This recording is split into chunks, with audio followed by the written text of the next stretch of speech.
Real quick before we start, you reminded me of something. Chris Anderson's stepfather also passed away, Mike Rich. He passed away Monday night. Monday night, he had a massive heart attack. He passed away. Chris Anderson, prayer as well. And Ernestine Carlton. Walton Denise's mother passed away. I don't know. Keep them in prayer. A lot of stuff going on. Times definitely been. So the question I have for everybody, very simply put, is: are you family? Are you part of the family? A statement I had made to the pastor a few months back was: if you come and sit, you're a guest. If you wait to be served, you must be a guest. How about this? Is this better? Oh, I can talk loud. I'm just trying not to blow you out. But if you come and sit and expect someone to serve you, you must be a guest because the family will always chip in to help. Kimberly and her sons, they work that bakery like no other. They have an invested interest. But if you come and sit down and wait for someone to take care of you, you have no invested interest other than what you're getting out of it. There's a picture that I'm hoping I'm going to throw up real quick, and I want to see if anybody recognizes the first one. That's going to shut that down. Does anybody know what that is? Of what? No, not quite. Not quite. That is called the Cambridge Lover's Knot. That is famous for the next picture. Diana, who wore them. It means something to that family. That tiara means a lot. What does it mean to you? Just for the money value of it. But to Prince William, it means a lot. God's presence should mean a lot. It should mean the world to you. It should be a treasure you want to keep. In 1 Samuel 4:3-5, however, that was not how Israel took it. Israel said, look, we're losing the battle to the Philistines. So the elders said, let's bring the Ark of Covenant from the Lord from Shiloh to us so that when it comes among us, it may save us from the hand of our enemy. So what did they actually do? Next, the people sent to Shiloh that they may bring down from there the Ark of the Covenant from the Lord of hosts who dwells between the cherubims, and the two sons of Eli, Hophni and Phinehas, were there with the Ark of the Covenant of God. And when the Ark of the Covenant of the Lord came into the camp, Israel shouted loudly, and the earth shook. Now, with that being said, do you think they had the reverence for the Ark? You think they did? Or did they look at the Ark as a genie in the bottle? Let's rub it and God takes care of it for us. No reverence whatsoever. If you read on throughout this, God didn't take care of that battle. He let them lose, and the ark was captured. If you recall, it went into the temple of Dagon. God showed them Dagon is not the boss. He is. So where am I going with that? With the first part? They didn't own or have a value into the ark other than it's a weapon. It's a tool. That's all the Philistines looked at it. We can take it and prove our God is stronger. We can use it as a gun. We can take care of our enemies. God doesn't put up with it that way. That thing moved around to 5 different kingdoms. Now, 5 is significant because it means turnaround. Something is going to change. After the 5 kingdoms had gone through enough plagues, they said, hold on, wait. We can't keep doing this. If we don't stop this, we won't be around. What do we need to do to atone for this? Strangely enough, they made gold tumors and rats, and we're going to ship them as an atonement offering to God because they were irreverent to Him. But they wanted to see if this was really God. So if you read on, it tells you they took 2 cows that had calved and took their calves away, put the ark on a cart, not people, pointed them towards a temple called Beth Shechem, and sent them on. If the cows went to the town, it was God. If they went somewhere else, it was just chance. Which way do you think they went? Huh? They went to Beth Shechem. Is that right? Is it Shechem? I'm having a look. Beth Shemesh, that's what it's called. The name Beth Shemesh, which I thought was extremely strange, means house of the sun. Interesting that it would wind up going there. While it is there, they go, okay, we need to get this further along. So some people decided God really doesn't matter. Let's see what's inside that makes this so valuable. They apparently aren't part of the family, because if they were, they would have had a value and had a reverence to it. They opened the ark, went and peered inside. It said God killed them, 70 or 1,070. The number's always up for dispute. So with that said, would you take an heirloom that belonged to someone that you loved and tear it apart just to see how it works? Why not? Would you go alter something that your mother or your child wore just so you can say, hey, look, this is how they did it? Would you do that? You have reverence to what it is. It means something to you. These people didn't, and these were Israelites that were trying to look into the actual ark. If you don't pay attention to what you're touching, you may not survive. With that being said, they decided they had had enough. Send this thing to the next place. Let that be their problem. And they sent it off to the house of Abinadab. I can't even say it. Abinadab. Abinadab. And his sons, Eleazar, Ahio, and the one that everybody knows, Uzzah. It stayed with them for a little while. Guess how they treated the ark? Huh? Irreverently. They didn't care. It was like walking into the house. The ark doesn't mean anything. It's just common.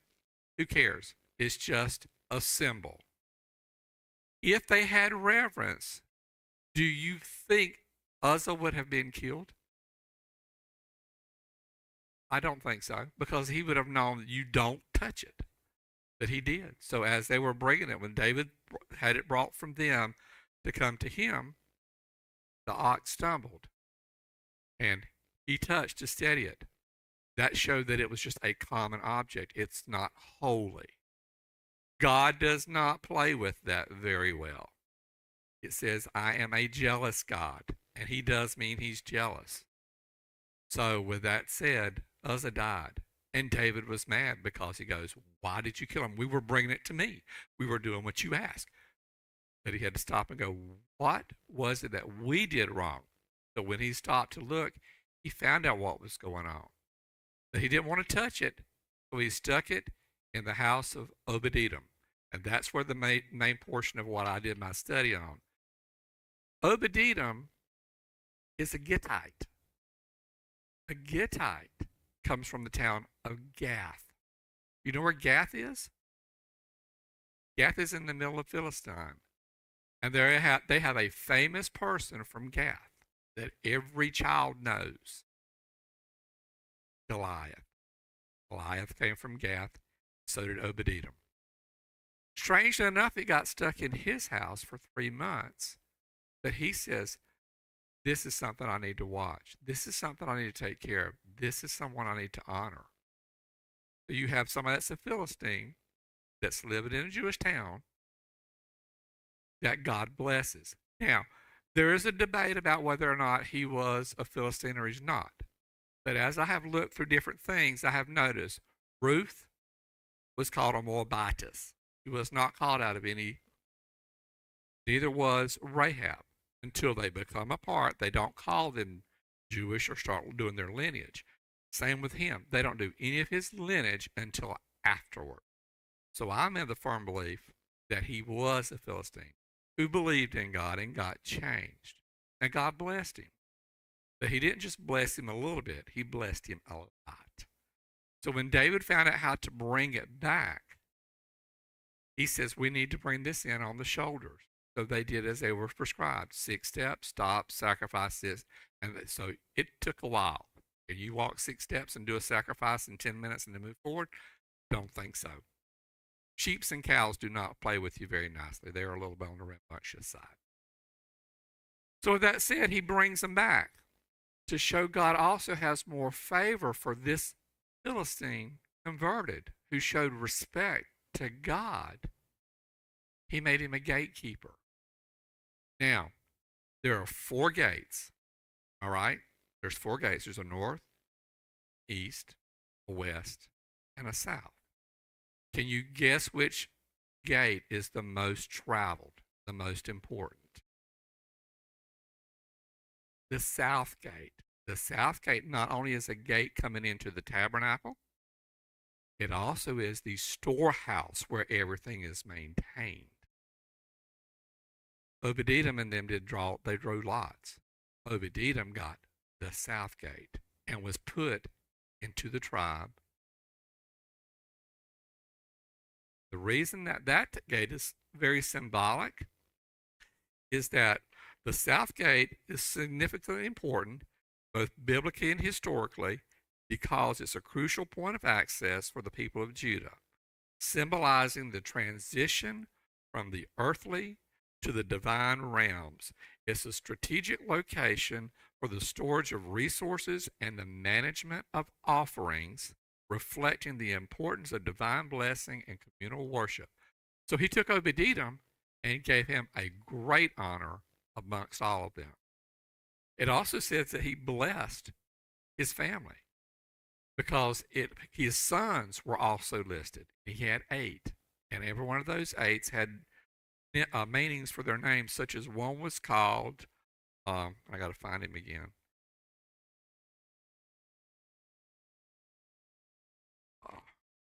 One of them was called reward, is what his term actually meant. The other one was mercy of God. So he named his children after different things that God had done. So with that being said, Obed-Edom became part of the family. And as such, the family serves.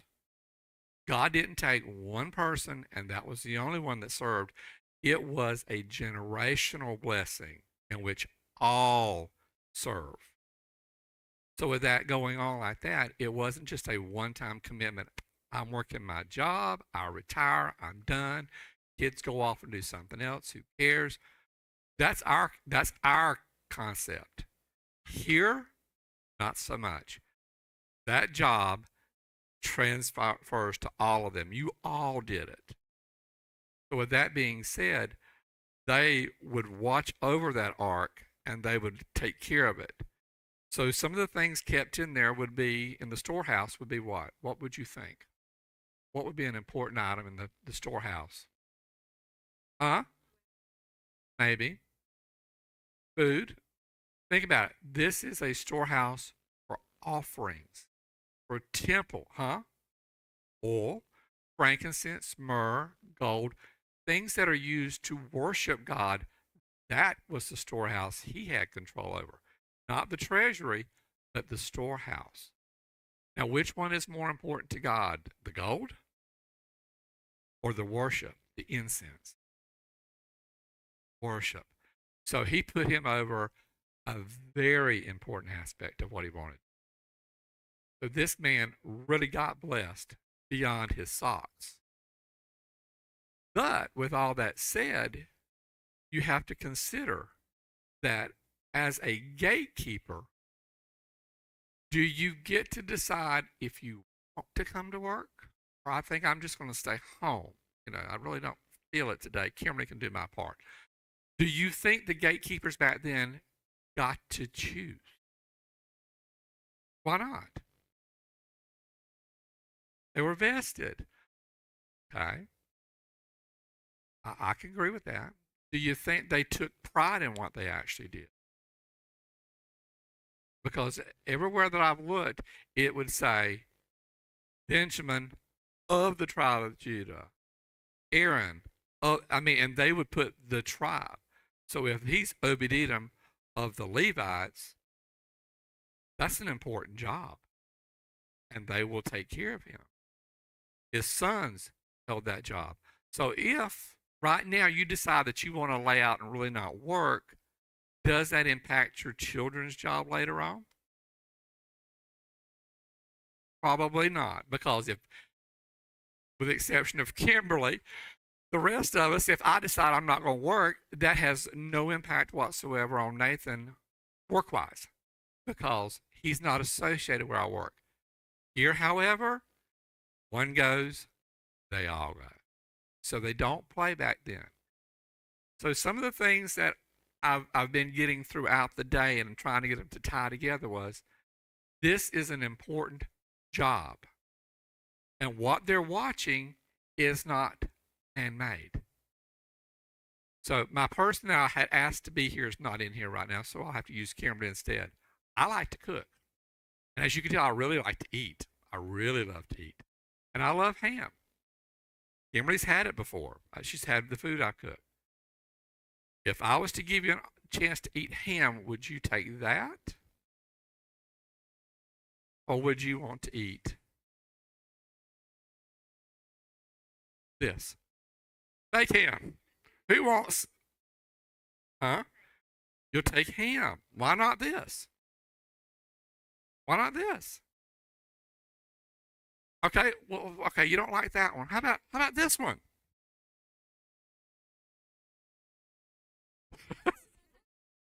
I know, but it's called what? Deviled ham. Don't want none of this. No, this is nasty to me. What about who likes salmon? Mullet, catfish, bass, perch, fish. Y'all like fish, right? You want this?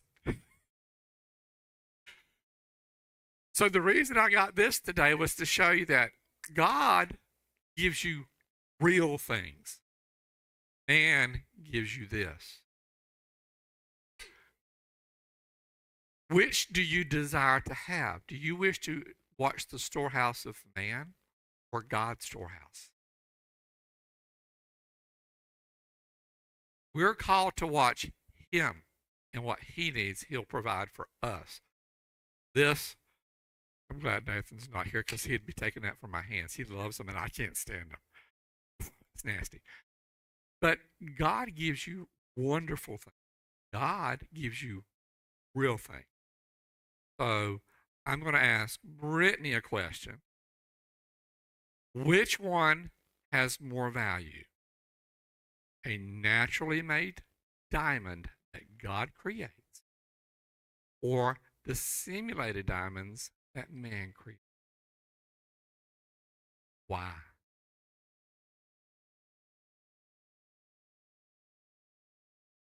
Not man-made. What's the difference, though? It's a diamond's a diamond. Huh?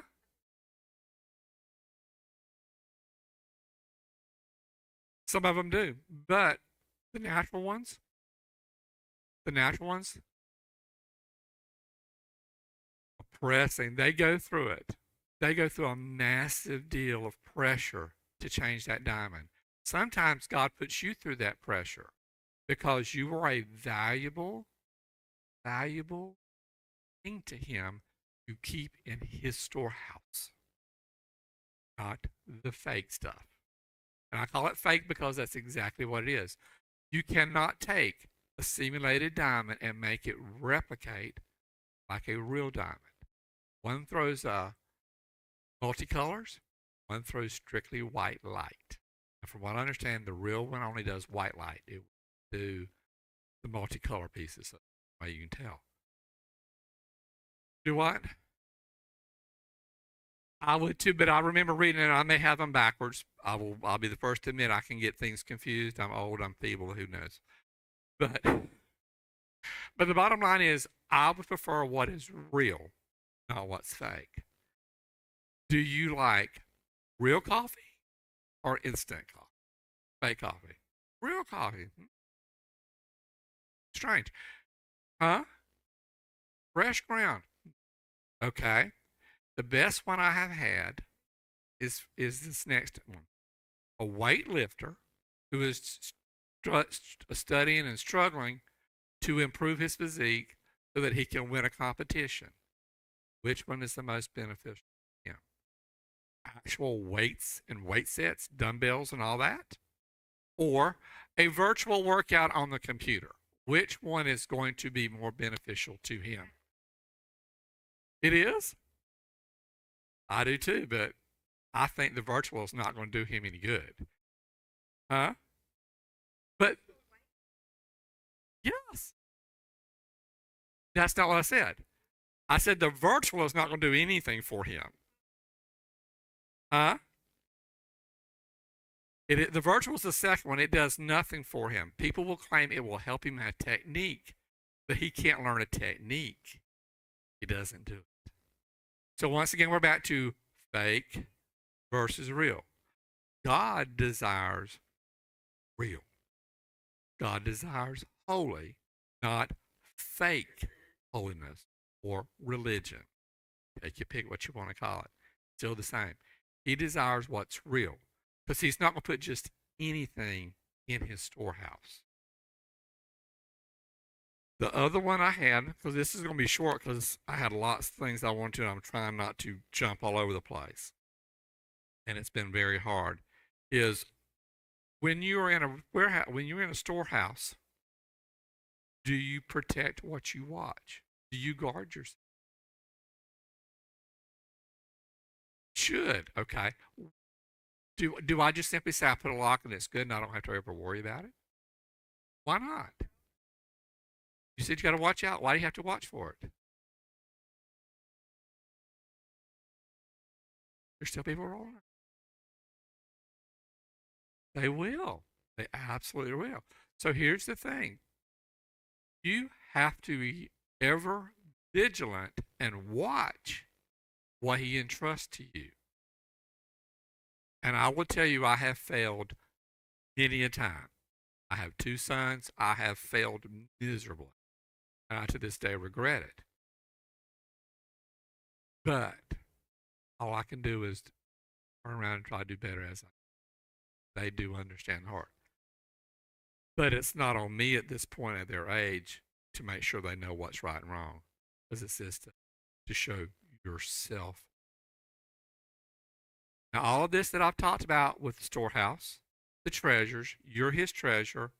He wants to take care of you. He wants what's real. All boils down to one thing. One, if your family you serve, correct? Can you serve virtually? You're laughing, but I'm being serious. You cannot serve God virtually. You have to be ever present. You have to show up. There is a reason there's a scripture that says, do not forsake the assembling of yourself. People look at, I can watch TV. I can watch the scriptures over here and I'm good. It's just me and Jesus. It's not like being here, and I'm not going to knock it for those that are not able to be here. But if you're able to be here, you should be here because God didn't have virtual TV when Jesus walked around. He had a better TV system than we did, and it was the Spirit. He could do whatever he wanted to. He could speak the word and it went instantly. But he didn't. They came to him. They desired those nuggets. Do you desire to be here and get the nuggets he gives you? So for me, I look at it this way. If the pastor's in the house, I'm in the house. If Dwayne's teaching, I'm in the house. Regardless of who is here, I'm in the house because that is where I'm supposed to be.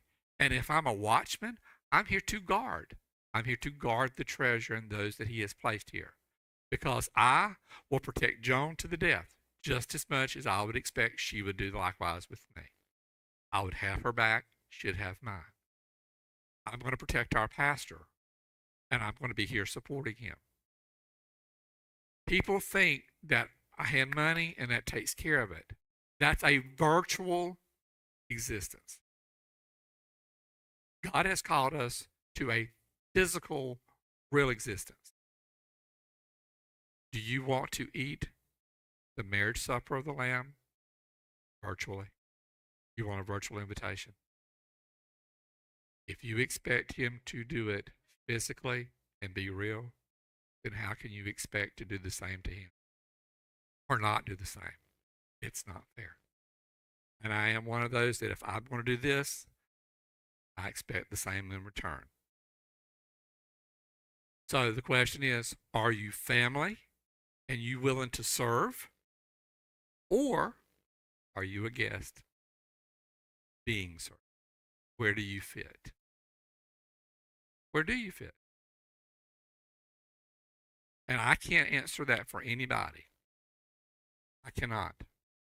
But realize that if I want to sow into someone, I have to be here to do it. Can I sow into the youth upstairs if I'm sitting in the kitchen eating crackers, drinking coffee? Can I do it? Why not? Don't have any contact. We are called to sow to this next generation. And that is a lot of ripe ground. But are we going to do it? Are we going to be physically engaged? Or are we going to be virtually engaged? I know it's not that great, but that's what has been laid on my heart for quite a while. People need to realize it's not a matter of whether or not I'm going to go to church and I'm good and that's all great and good. But what are you doing with what He gave you? Are you active? Because I can tell you, I don't want a virtual policeman to show up at my house if I'm being robbed. Send me someone. If I got the borders of this United States being protected, I want somebody physically there, not a camera. I want something physical. And God demands, not just expects, but demands that we do such. I can always stand corrected if need be. Anybody see where I'm failing, be happy to tell me. I love discussions on it.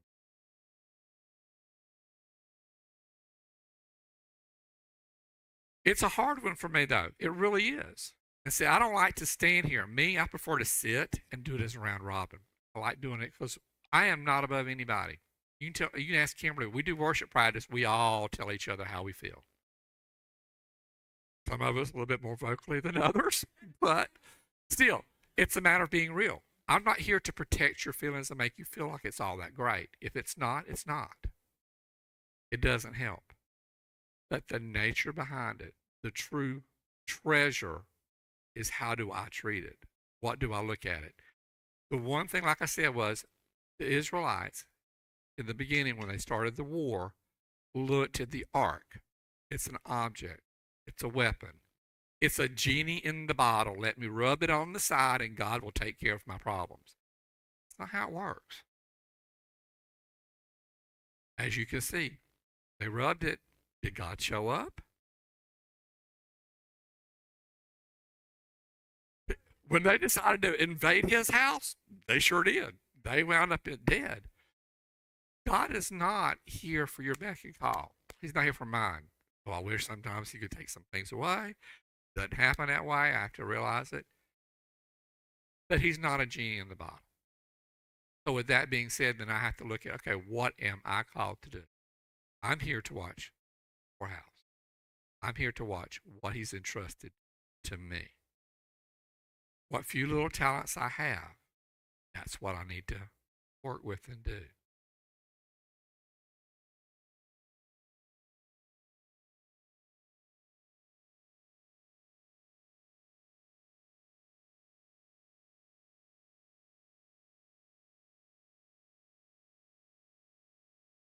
I will tell you, when I have CJ on the overhead, Christy on the soundboard, Nathan up there with me, that's my entire family. That feels awesome. My brothers, there's 4 of us total. Every other month, we try to get together at Jared's house, and they do a little bitty gospel sing, so to speak, with Lori and Robin. But that's for the family to get together and interact because some of these people do not get out. That's just how it is. We try to interact. But if we fight amongst each other and we want, I don't want to do that because that's, and then you start arguing, what kind of blessing is, what presents are you pulling? I've heard from Kimberly's mouth more times than I can count. No, it's a true statement. I agree with it. But she says, we are here to protect the presence. She knew exactly where I was going with it. And she's absolutely correct. His presence is the treasure. That is the treasure. But can you admire or receive from the treasure if you're not?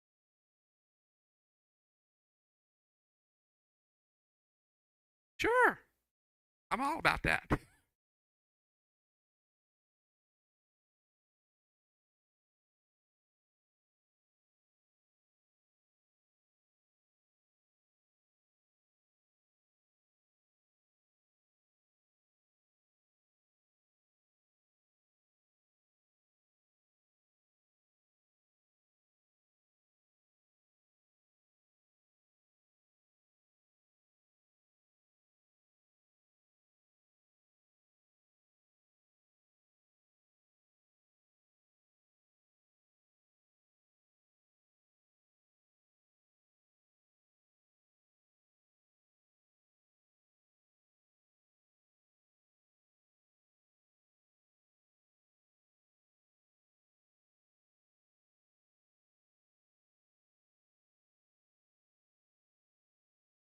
It's in the cloud.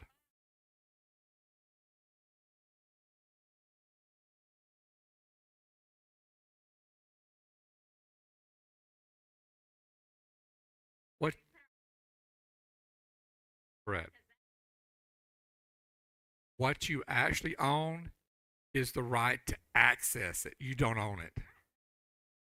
And you don't even have you don't own the right to access. You own a ticket to get to it.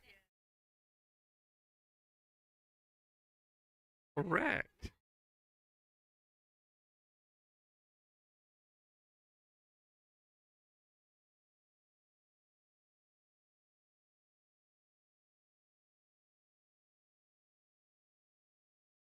Correct. You have to upgrade or renew a new license because the CD key is only available on the workstation in which you placed it on originally, or it's to you.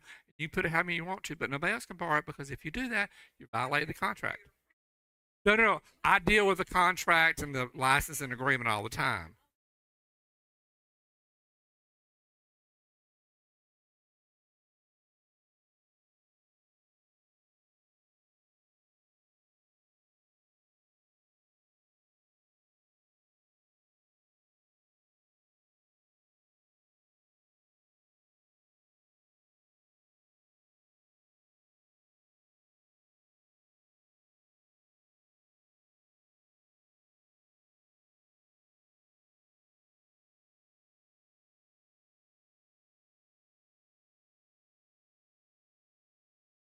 Correct. Correct.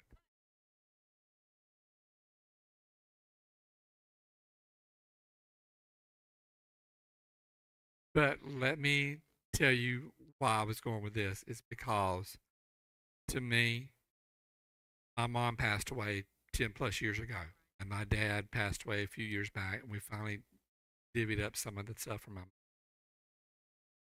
Those actual items that we have, the physical items, mean a lot to me and my children.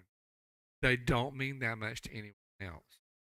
My kids would fight over those things to see which one got it. So we've already had to say, okay, you get this piece of land and you get this piece of, and we're already splitting it up while we're all alive, so it's over with. And not all families are like that. But that, while in of itself has sentimental value, it's nothing compared to the time and the love that I sow into them. That's true gold. And that's what the Father wants. That time with Him will take care of the. So if you can't be present, it can't be invested in. And I say he can't invest if you're not going to be here. Unless you're merciful, not going to happen.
I want to read something else that I found on Facebook because the two guys in the booth, they loved it last night when I read it to them. I just got to find it again. It is the story of a silversmith.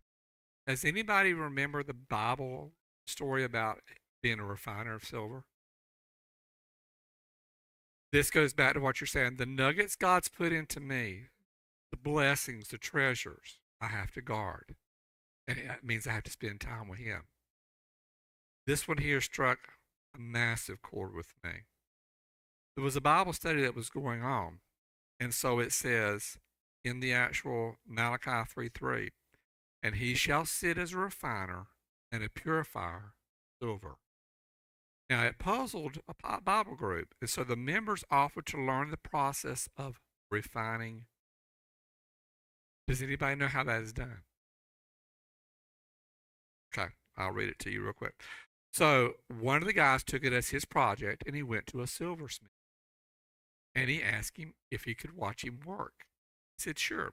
So, as he watched the silversmith hold a piece of silver over the fire and let it heat up, the silversmith explained that in refining silver, you must hold the silver in the middle of the fire where the flames are the hottest to burn away the impurities. Now, how many of you like to be stuck in the fire and burnt? Anybody like that? No, don't like it at all. So after that was done, he says it burns away the impurities.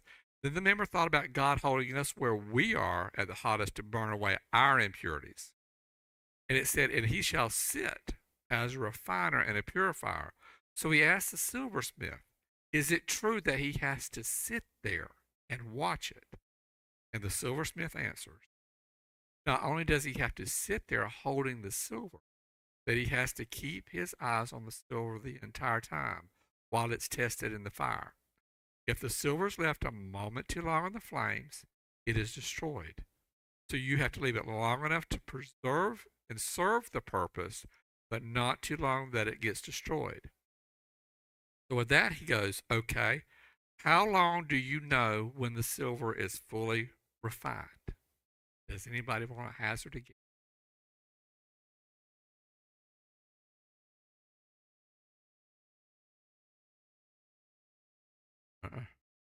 This is when it struck me hard. The silversmith responded as follows. Oh, that's easy. When I see my image in it. So God will take you out of the fire when he sees his image in you. These are the nuggets that he's been dropping because I had gotten asked to share. These are things that's been dropping all week long. So that is treasure in and of itself. Now, I didn't get to keep it to myself, did I, gentlemen? Shared that one then last night. These are the things God will drop as you spend time with him. But he doesn't spend time with the guest. The most he'll do with the guest is, How are you doing tonight? So glad you could be here. And he'll move right on. Now, how much of an interaction was that? Did you get anything out of that? That's all you got. But now, if I sit here and spend time with you and talk, how's your kids doing? How's your day at work? Did everything go good? Here. Now we have interaction. I'm invested in you, and we're invested. Now we're imparting. And God does that, but it takes time. Called a relationship. And a relationship is not just in your house and your prayer closet, it's here too.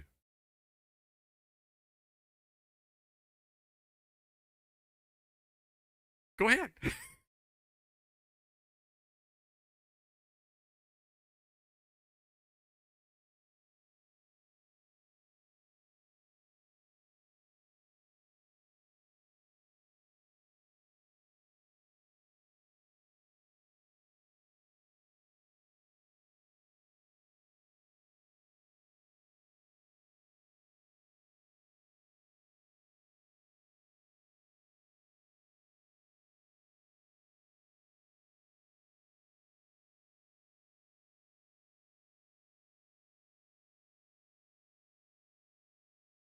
I don't do this for anything other than to serve.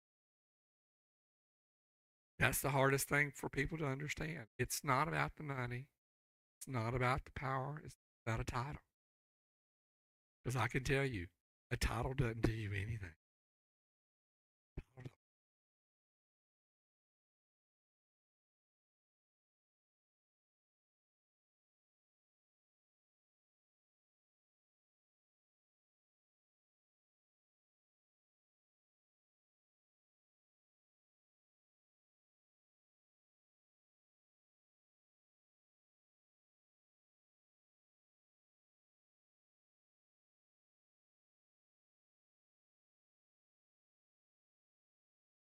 Greens, real ham, and potato salad.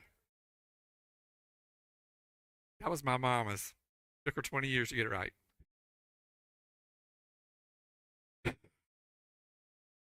Actually, I'm gonna take off. I've got to at this point.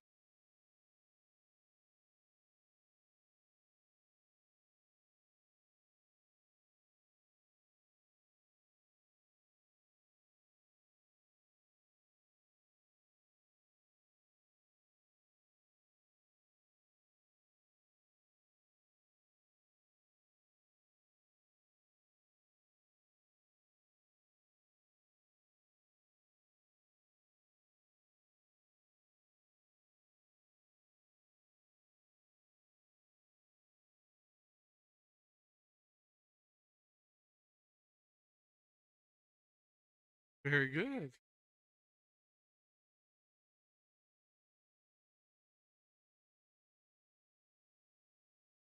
Now, here's the question I have for you. Ready for it? So if she touched and 42 showed up, now if those 42 touched someone, how many more? Jesus was able to feed over 5 little. That is not enough. But the point being is, he could take something that is so little and multiply it to be so much. What can he do here?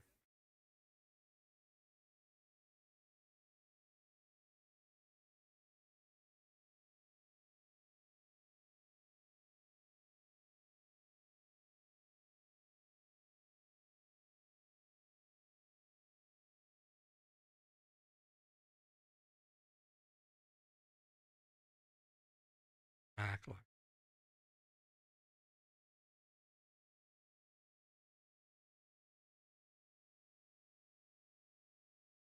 He does. He'll bless, and he pulls it out of his. So I kind of recall hearing the pastor make the comment. I'll see if anybody else remembers this. When Trace, Laney, Elisa, Brittany, uh, Millie, when all of them go, Jace, when they go to his house, what do they have access to? everything, including what's in the freezer and refrigerator, right? So that storehouse is available to them. Well, if you're watching God's storehouse, what's available?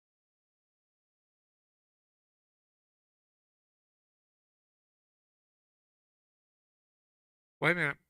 You said something that was key. You have to access it. I'm waiting for you to bring it to me.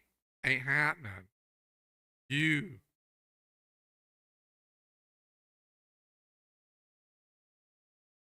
How many of you snap your fingers at family to bring you food? Or do you get up and get it yourself?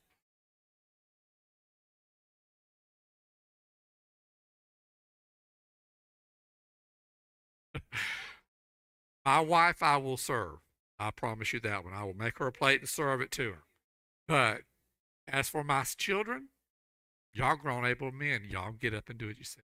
I might make the meal, but you're going to feed yourself. And that's what God expects of us. We are not babes. We're not little children. We're all old enough at this point. We should all be being fed. We should be feeding each other as much as anybody else's. We tap on His storehouse.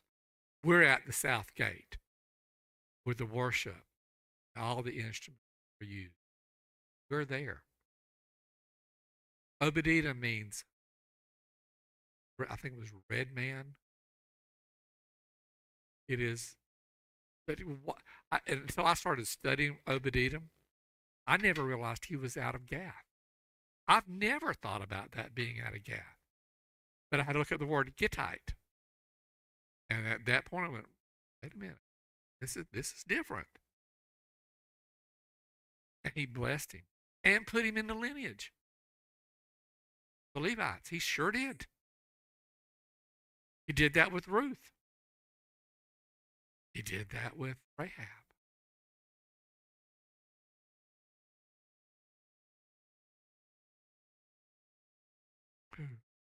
Rahab.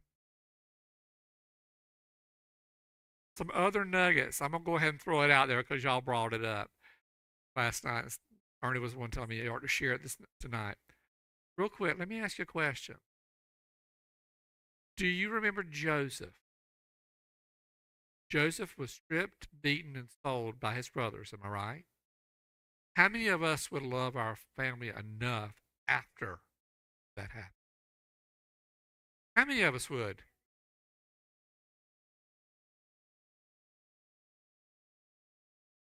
A coat. That's correct.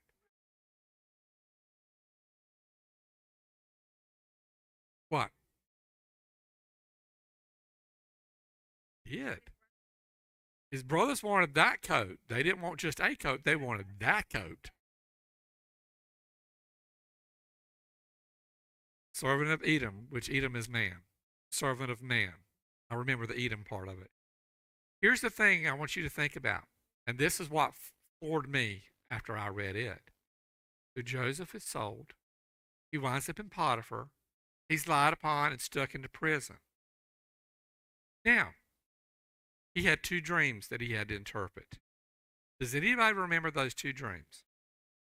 What were the dreams that Joseph interpreted in prison? No, that was the Pharaoh's dreams. Those were the Pharaoh's. Cupbearer, the baker. The baker. Okay, now here's where I gave it to the guys. You ready for this? You ready? What does a baker make? What does a cupbearer do? Put those two together and what do you have?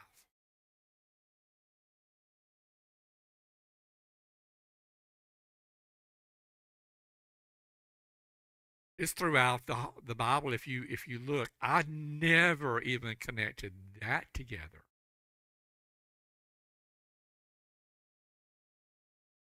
But the baker is the bread that got broken. He got broken. But that's what I'm saying. I had never looked at it in that respect. So now it makes me go, okay, what else? What other nuggets am I missing? So now I'm getting on fire to start looking through this again. Before it was like, I can read a couple of verses, I can do my little Bible study, I'm good. Not anymore. I want more now. I want to look at this. Does so. Hopefully, this hasn't been boring and I haven't rabbit trailed all over the place. But these are the kind of things that he gives, and these are the nuggets that you store. But as a watchman, if I'm not present, the thief comes to steal and destroy. If the master of the house knew when he was coming, he would have been awake and not suffered him to enter. We don't know when they're coming to steal, so that means we have to be present.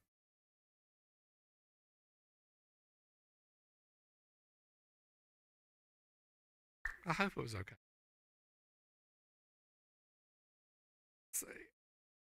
Oh, and I'm on time, it said. So I'm going to ask Miss Robin if she will close.